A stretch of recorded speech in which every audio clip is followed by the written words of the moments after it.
Yang ni dia akan lawan. Dan lagi satu ni nama dia Ipin sebab dia botak. Ni Upin, dia ada rambut lagi. Ni Ipin, dia botak. Ni cameraman kita orang. Tapi hari ni dia tak ada kerja sebab aku yang pegang kamera sendiri. Okey, dekat sini cage dia bukanlah ikut saiz UFC tau, tapi cukup lah kalau korang nak lawan dekat cage kan, nak rasa macam mana fight dekat dalam kandang. So korang boleh datang dekat apa nama ni? The Cage. Nama tempat ni The Cage.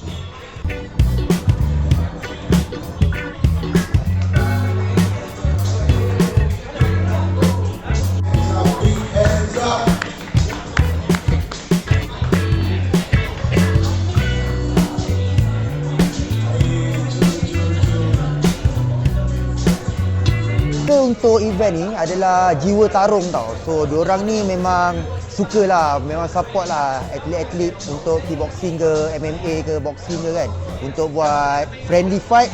Tapi diorang bagi real life nya situation, diorang bagi cage, diorang sediakan medic team. So untuk budak-budak baru ambil experience.